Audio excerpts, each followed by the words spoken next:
Et si nous parlions de social selling et plus particulièrement du fait que les marchés sont des conversations? Tiens, mais d'où vient cette phrase? Les marchés, pour vendre sur un marché, il faut dire bonjour, il faut commencer une conversation. D'où vient cette phrase? Elle vient du livre de Cluetrain Manifesto, paru en 1999, où Christopher Locke et Doug Searls, deux commerciaux et marketeurs américains qui travaillaient chez Sun Microsystems et IBM, ont émis cette phrase: les marchés sont des conversations. On ne peut pas vendre quoi que ce soit si on ne commence pas une conversation. Ça semble simple, mais c'était visionnaire parce qu'aujourd'hui, en social selling, quand vous publiez une publication, eh bien, si la publication que vous publiez n'est pas auto-centrée, si elle est utile, si elle est récente, si elle est documentée, si elle est claire, si elle est concise, eh bien, elle génère des conversations. Il y a un mois à peu près, j'ai publié un tout petit post parce que je venais de lire un livre qui s'appelle The Culture Map. Ce livre de Eric Meyer classe les différents styles de négociation commerciale en fonction des pays.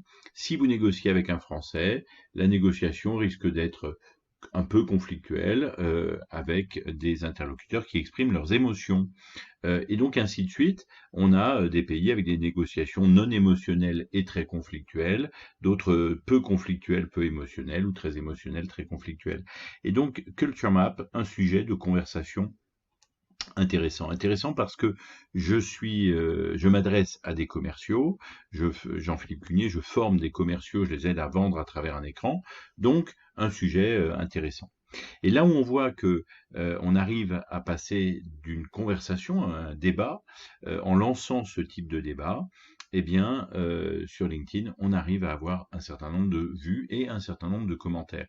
Et ces commentaires peuvent être très nombreux. Ici, donc, je lance le sujet. Les techniques de vente sont très différentes selon les pays et les différences culturelles. Un sujet détaillé par Eric Meyer. J'ai dirigé des commerciaux dans tous les pays et j'ai trouvé que ce mapping résumait tellement bien tout ce que nous avons vécu à l'international et je le propose ici.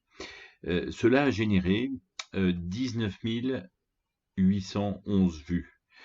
C'est l'équivalent de très nombreux stades de foot, c'est l'équivalent d'un quart du Parc des Princes, par exemple. Vous voyez, donc 20 000 personnes qui voient ça. Alors elles le voient passer, elles voient votre photo, elles voient votre nom passer, elles voient ce que vous faites, comment vendre à travers un écran.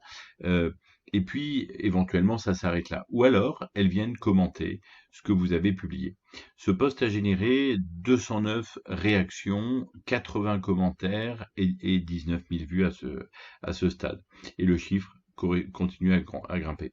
Et sur ces 80 commentaires, eh bien, j'ai répondu aux 80 commentaires.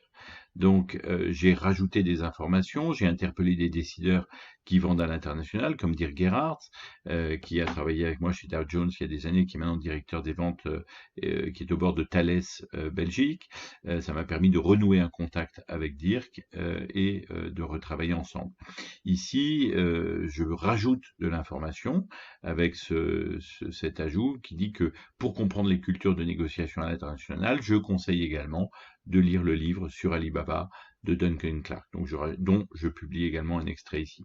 Et puis, voilà les réactions. Aurélien Venazzi qui nous dit que l'infographie est édifiante, qu'il me remercie et qu'on a d'énormes différences culturelles. Et voilà, je lui réponds, il me répond, on noue une conversation, un contact. Ce contact pouvant ensuite se continuer par téléphone, en message direct sur LinkedIn, par email ou autre.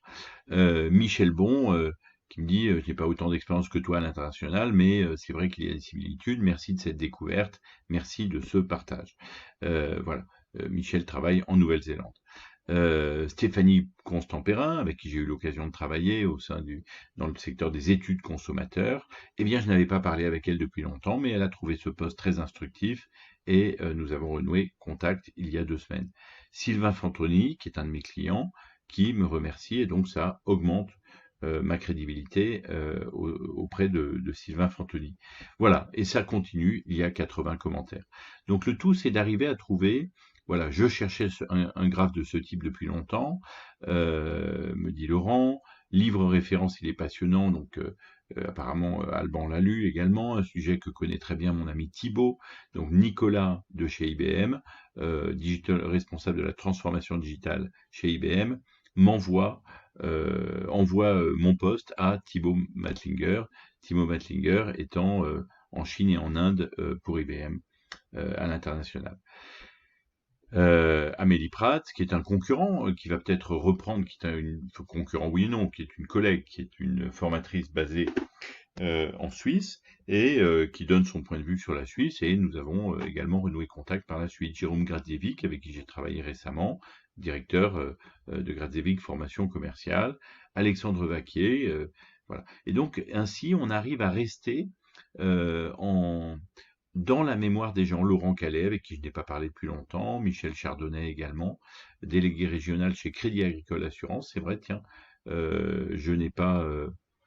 tiens, bah, je vais lui écrire.